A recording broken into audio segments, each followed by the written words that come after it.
The lights inside the New Orleans Convention Center were bright, but the tension was brighter. The air felt heavy, not like the energy of a concert or a game, but like something big was about to happen. Cameramen moved quickly, checking their angles. Producers spoke in low voices, headphones on.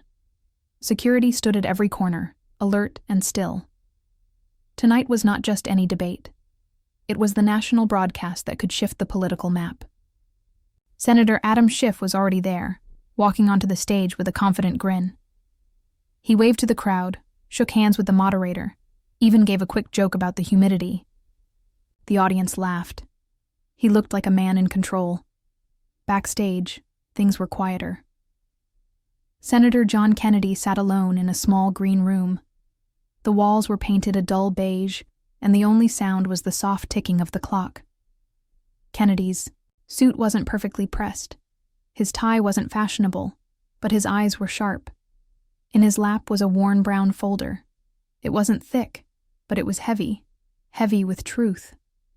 He looked down at it like a man reading the final chapter of a long story. His campaign manager, Michael, entered the room. 5 minutes, Senator, he said softly. Kennedy didn't look up. Michael hesitated. Are you sure you want to do this tonight? Kennedy finally glanced up. He thinks everyone forgot. But the people he hurt never did. They still remember. Michael ran a hand through his hair. Look, this is live. If you go too far... I won't, Kennedy interrupted. I'll go just far enough. Back on stage, Schiff leaned against the podium like he owned it. He greeted the moderator by name, shared a quiet laugh, then straightened his notes like a man preparing for a victory speech. He wasn't worried. He didn't need to be. In his world, everything was under control. But he hadn't seen the folder. Not yet. In the green room, Kennedy stood up. He didn't say anything dramatic. He just picked up the folder with both hands like it was glass. As he walked toward the stage, Michael followed behind in silence. Kennedy's mind was calm, but memories stirred just beneath the surface. Faces, names, hearings that ended too early. Whistleblowers silenced. Warnings that were ignored. And in the center of it all, Schiff. Kennedy had waited long enough. The moderator's voice echoed across the convention center. Good evening, New Orleans. And good evening, America. Tonight's debate is being broadcast live in all 50 states, and what happens here may shape the next election. The crowd clapped. Bright lights hit the stage. The cameras zoomed in. Please welcome Senator Adam Schiff and Senator John Kennedy. Schiff walked forward first, smiling, waving, soaking in the attention. He looked like a star. Then Kennedy stepped out. No wave, no smile, just a nod. And in his hands, the brown folder. He placed it on the podium, carefully and with purpose. The crowd didn't notice at first. It looked like just another stack of papers. But Schiff saw it. His eyes flicked toward it for half a second. Then he quickly looked away. The moderator went over the rules. 2 hours, alternating answers, no interruptions. Schiff nodded, ready. Kennedy said nothing, just opened his notes. Not the folder. Not yet. The file remained untouched, but its presence was loud. For now, it sat there quietly. But everyone watching would soon know. It wasn't just paper. It was history, and someone had tried to bury it. The cameras zoomed in, the lights brightened, the debate had begun, and the truth was waiting. What was in that file? And why did it scare Schiff more than anything else on that stage? The first question came like a soft toss, one meant to ease the candidates in. The moderator smiled as he asked, "Let's begin with foreign policy. How would each of you approach growing tension with Eastern European allies and recent intelligence? Leaks?" Adam Schiff leaned into his microphone, polished and sure. "We need to re-establish trust," he began. "Our allies are nervous because they see cracks in our consistency. Under my plan, We reinforce NATO partnerships, increase transparency, and ensure intelligence protocols are handled by professionals, not politicians." The audience clapped politely. Schiff gave a charming nod, then added, "And let's not forget, leaks have consequences. We've seen in the past how mishandled intelligence costs lives." He smiled just enough to make it personal. Now it was Kennedy's turn. He didn't move quickly. He adjusted his glasses, glanced down at the folder, but didn't open it. Yet. Instead, he looked straight into the camera. "I agree leaks are dangerous," he said. "But more dangerous is when truth is hidden behind security labels to protect people in power." The room quieted. He continued. "In 2017, a junior analyst, Cynthia Mora, raised alarms about surveillance programs tied to diplomatic conversations in Eastern Europe. She wasn't leaking. She followed protocol. But someone above her classified her report and buried her testimony." A few murmurs from the press section. Schiff shifted slightly. Not enough for the cameras to notice, but Kennedy saw it. "And who was on that oversight committee?" Kennedy asked. "Senator Schiff was." He chaired the response, and her file disappeared. Schiff laughed lightly. "John, with all due respect, you're pulling ghosts out of filing cabinets. That case was investigated fully." Kennedy didn't flinch. "I have a copy of the original memo," he said. "Typed by Cynthia, signed by her, dated 1 week before her clearance was revoked." He placed a single sheet on top of the folder, facing the audience. Schiff turned toward the moderator. "If we're going to turn this debate into a conspiracy forum..." The moderator raised a hand. "We'll allow response in a moment. Senator Kennedy, continue." Kennedy leaned slightly forward.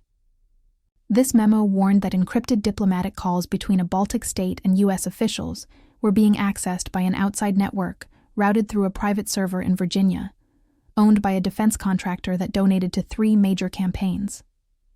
Now the silence was heavier. "And the man who blocked the follow-up hearing? Schiff." "Lies," Schiff snapped, abandoning his calm. "That was national security protocol. The contractor was vetted by Homeland." "But no report was filed," Kennedy said. "I checked. I went back this year and found the internal email logs. They never even drafted the debrief." Gasps from the back of the auditorium. The moderator tried to regain control. "Let's pivot." But Schiff pushed forward. "This is political theater. You're dragging classified details into public view. There's a reason we keep those sessions private, John. You know that." Kennedy tapped the folder softly. "I kept quiet for years. But I think America deserves to know what decisions were made behind closed doors, and who benefited from silence." He reached into the folder and pulled out the second document. A funding approval, signed by Schiff, directly tied to the contractor. Kennedy laid it next to the memo, flat on the podium for the cameras. Schiff's face was starting to change. Not angry yet, but tight around the mouth. He looked at the moderator, then at his own team seated in the front row. One aide gave a subtle shake of the head, signaling, "Don't take the bait." Kennedy didn't need to bait. He had the facts. The moderator, now clearly unsettled, tried again. "We'll move to the next topic, unless either senator wants final words on this matter." Schiff waved his hand. "Let's move on." Kennedy simply nodded, but everyone knew the folder wasn't done, and the next pages could be worse. The press gallery was already typing furiously. America had tuned in for a debate, but what they were getting was a reckoning. The second segment of the debate was meant to focus on domestic infrastructure. Roads, broadband, clean energy, safe ground. But the energy in the auditorium had shifted. The moderators looked tense, and Schiff's team was now whispering behind, their tablets, not smiling like before. Kennedy, on the other hand, looked like a man who had just stepped onto familiar soil. The moderator cleared his throat and said, "Let's talk infrastructure investment. Senator Schiff, your plan promises $500 billion over the next decade. Critics say it's vague. How do you respond? Schiff straightened his notes, then began smoothly. Our roads and bridges are collapsing. We need bold investment. My plan channels funds through state partnerships, focusing on renewable projects. And yes, it will be transparent and fully monitored. Kennedy didn't react. He stood still, hands at his sides, listening. Then Schiff added, almost too casually, "Unlike some of my colleagues, I don't base federal contracts on campaign favors." Kennedy slowly turned his head, expression unchanged. "My turn?" he asked. The moderator nodded. Kennedy stepped forward slightly, picked up the next document from his folder and held it up. "This," he said, "is a communication from 2019. An internal review from the Office of Inspector General. It found that a company named Stratos Consulting received 3 federal infrastructure contracts in 1 year, each without competitive bidding. Total, $46 million. He paused. That company was co-founded by a former staffer on Senator Schiff's committee. Gasps. Schiff laughed again, but this time it felt forced. Stratos passed every compliance audit, and I had no role in awarding contracts. That's the Department of Transportation's job. Kennedy nodded. True, but here's where it gets interesting. He pulled out a second sheet, a receipt.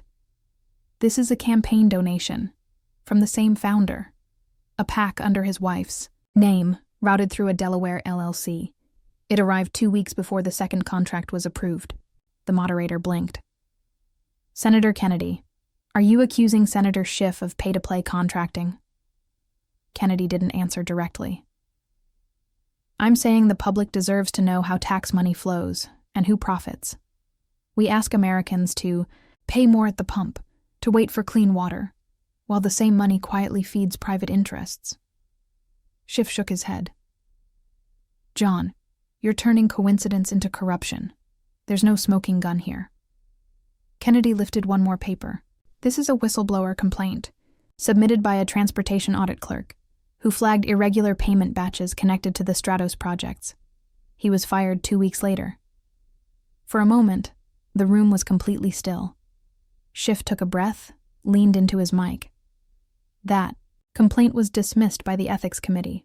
It lacked evidence. You're twisting dead leads to score points on TV. Kennedy's voice stayed even. Dead leads don't terrify powerful men. The moderator interrupted. Let's return to policy. But Kennedy kept going. This isn't just about Stratos. I have 6 more companies in this file, each linked to closed-door subcommittees, fast-tracked funds, and the same network of donors. He tapped the folder. It's a pattern, and it's not invisible anymore. Cameras zoomed in. Journalists texted madly. Social media lit up. Schiff looked directly at Kennedy for the first time. You're risking national unity for a political attack. These documents should never have been made public. Kennedy smiled faintly. Sometimes the only way to protect democracy is to say what no one else will. At that moment, a buzz swept through the audience. Phones pinged. A reporter in the front row raised his hand. Senator Schiff, he asked, do you deny knowing the Stratos founder personally? Schiff hesitated, just a second too long. Then, no, he was a staffer. That's not a crime. But do you deny you lobbied for his company's first contract? Schiff exhaled, leaned back. I don't recall every conversation from 5 years ago. The moderator's voice cracked slightly. We'll take a short break before resuming with healthcare. As the cameras pulled back and lights dimmed for intermission, Kennedy gently closed the folder. He hadn't even opened half of it. The break ended after just 5 minutes. Cameras clicked back on. Lights refocused on the 2 podiums. But the room had changed. Before, the debate had felt like a formality. Now, it felt like a courtroom. Senator Adam Schiff returned to the stage with less bounce in his step. His staff hadn't followed him back immediately. They were still, huddled near the tech table, whispering and typing rapidly. Senator John Kennedy stood calmly, as if he hadn't just shaken the foundation of a sitting senator's reputation. The moderator tried to lighten the mood. Our next segment, healthcare. Policy. Senator Kennedy, you may begin. Kennedy didn't touch his file this time.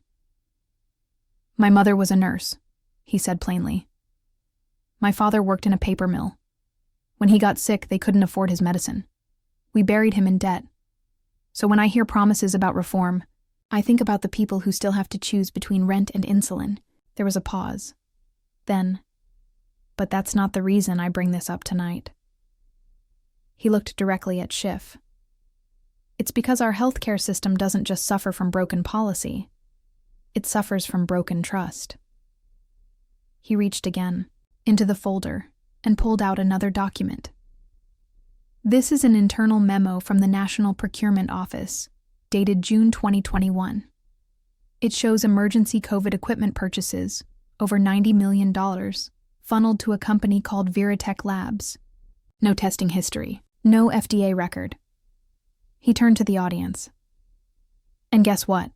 The company's registration address was a P.O. box in California. Schiff stiffened. That contract was cleared through the pandemic task force. I had no authority over supply chain vendors. Kennedy didn't blink. True, but the email attached to the invoice was CC'd to your private congressional assistant, and she replied with one word, approved. The moderator leaned forward. Senator Schiff, do you deny this communication?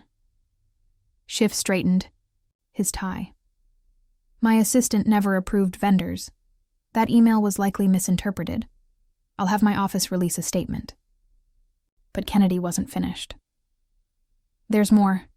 That same assistant, Emily Hart, transferred to Veritech Labs 6 weeks later, as Director of Policy Relations. Now the room reacted. Loud whispers, raised eyebrows, a few gasps. Kennedy flipped the page. And here's a financial record.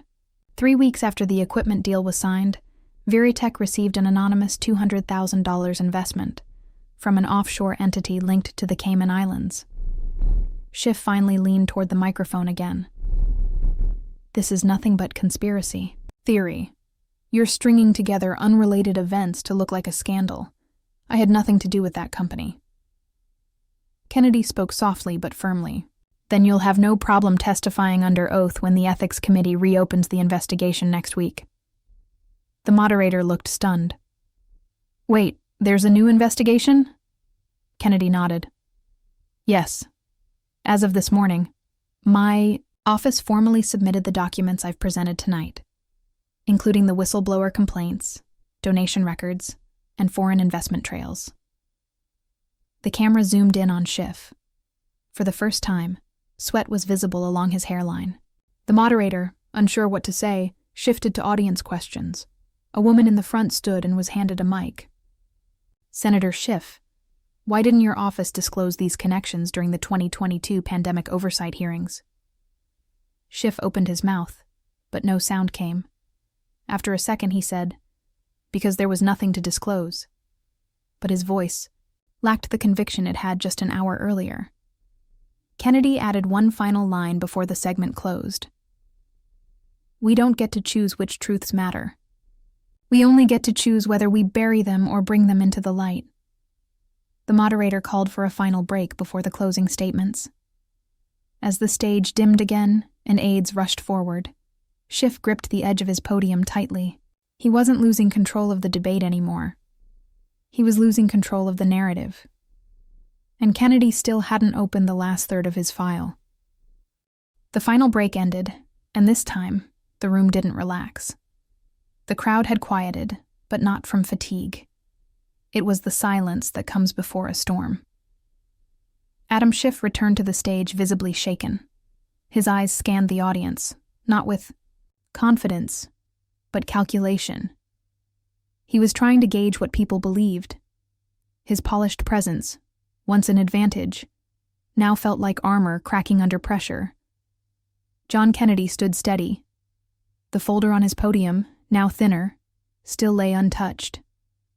There was no showmanship in his posture, just the quiet certainty of a man who had come prepared.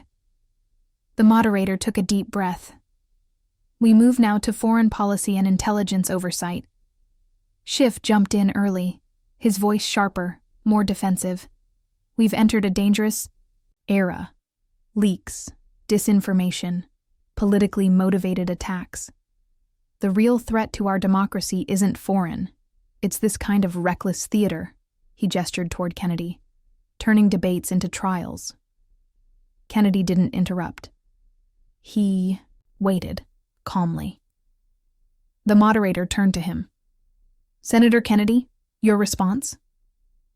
Kennedy flipped to the next document and raised it slowly. This is a transcript from a closed-door briefing of the House Intelligence Committee, dated February 2020, he said. It's marked confidential, but it was leaked to a journalist from MetroWire Weekly just 3 days later. And it wasn't a random leak. It was strategic. The screen behind them lit up with a quote from that article, one that had sparked international headlines at the time, warning of foreign cyber threats from Eastern Europe. Kennedy continued. That article caused the White House to issue emergency funding reallocations. It also sent our NATO partners into a frenzy, pressuring us to show them raw intelligence that hadn't even been verified. Schiff folded his arms. You're seriously suggesting I leaked that information? Kennedy didn't blink. I'm not suggesting. I'm showing you this.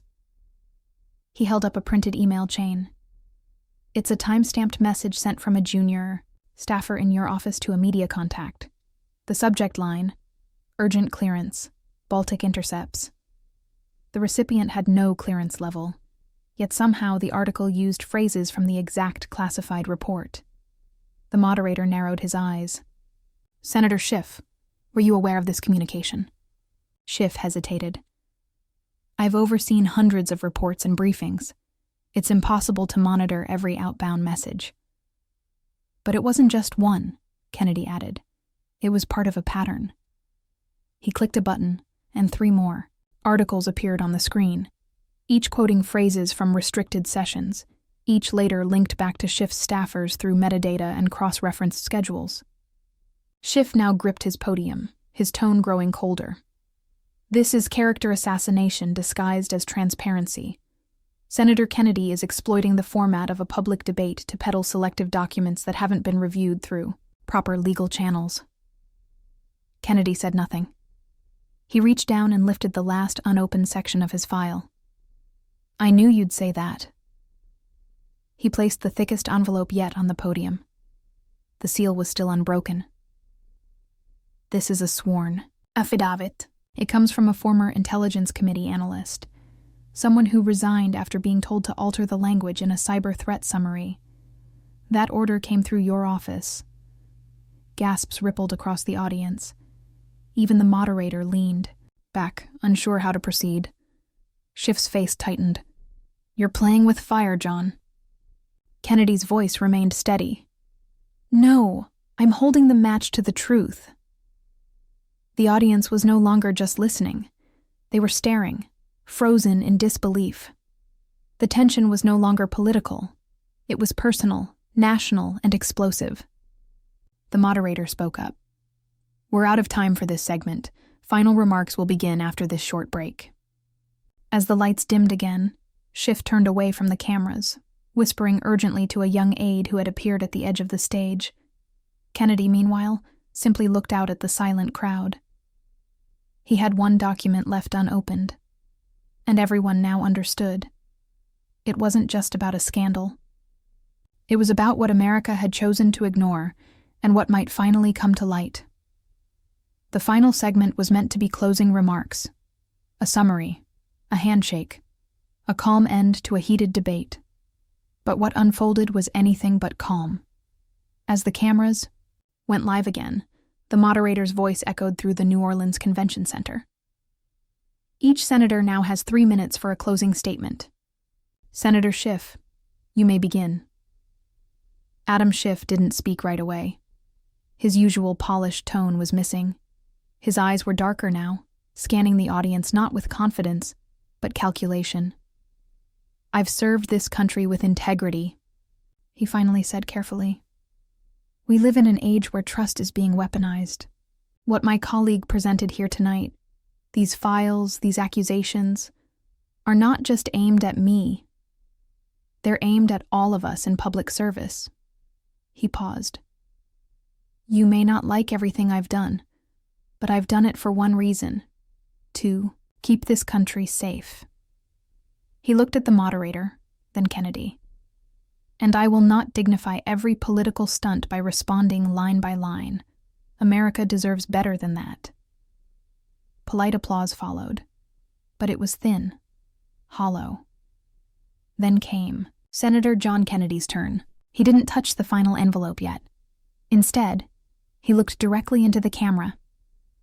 "I want to speak to the people watching at home," he began. "Not the pundits, not the party strategists, just the American folks sitting at their kitchen tables, wondering what's true anymore." He took a breath. "Politics today is full of performance. I've played the game too. I'll admit that. But there comes a time when the game stops. When we owe you not a speech, but the truth. Now." He reached for the envelope. He held it up, unopened, the seal still intact.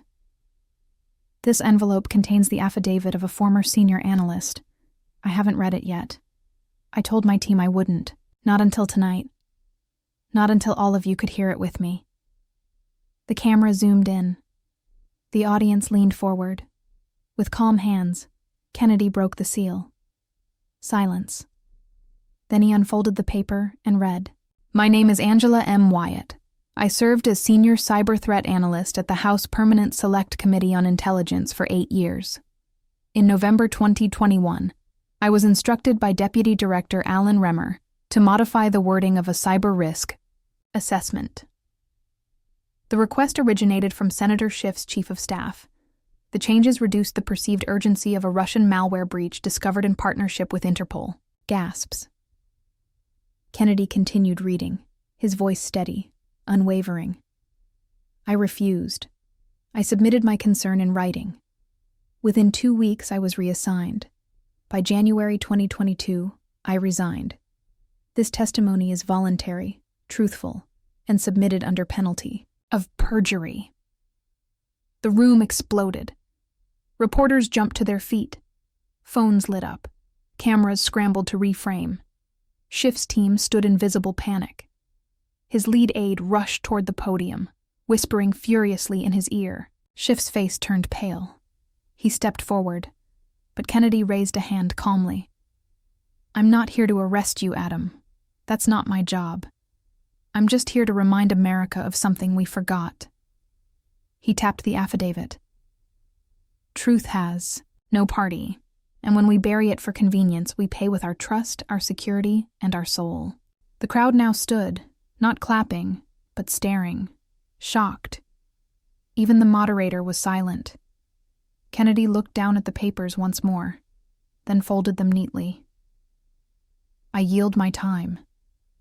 And then, slowly, he walked off stage, not triumphant, not dramatic, but quiet.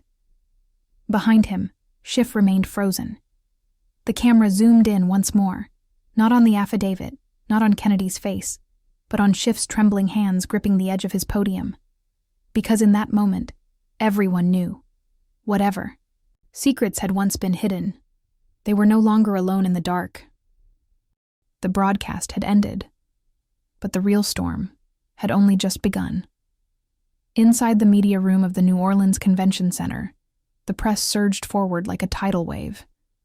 Dozens of reporters shouted questions, their microphones stretching like spears toward Schiff, who had yet to leave the stage.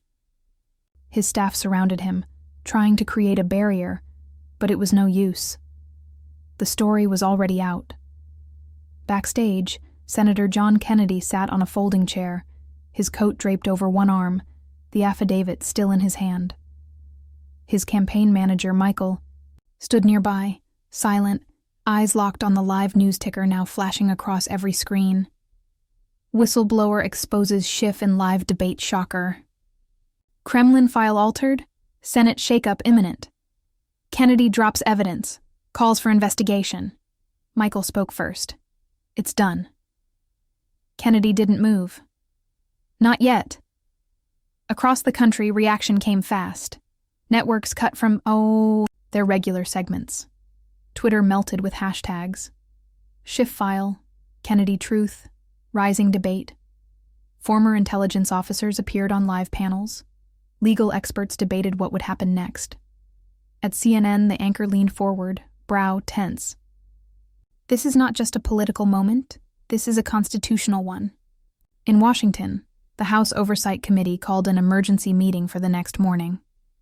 Meanwhile, Angela Wyatt, whose affidavit had stunned the nation, was now under federal protection, her statement already authenticated.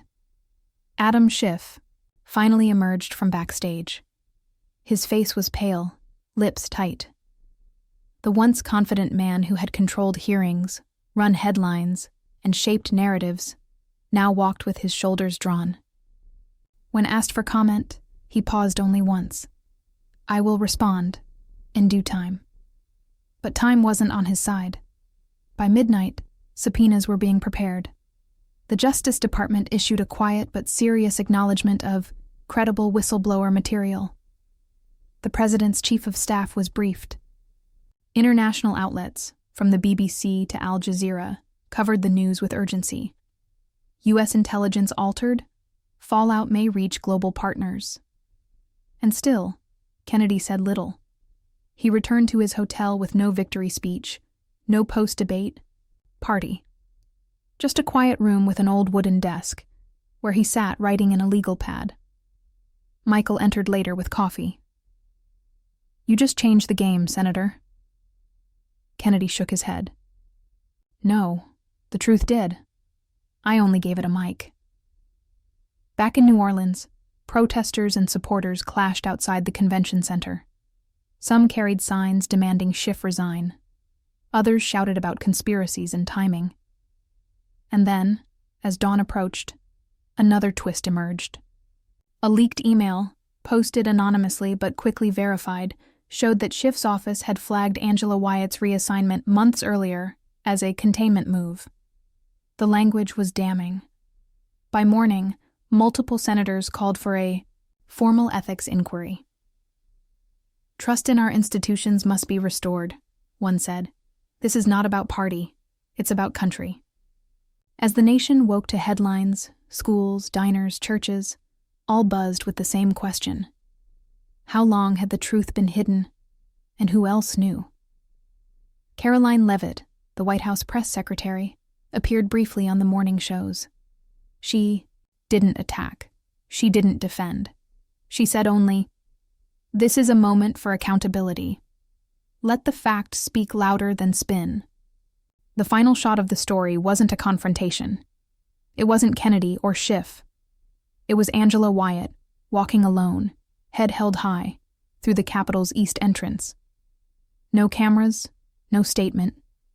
Just a woman who once whispered the truth, finally heard.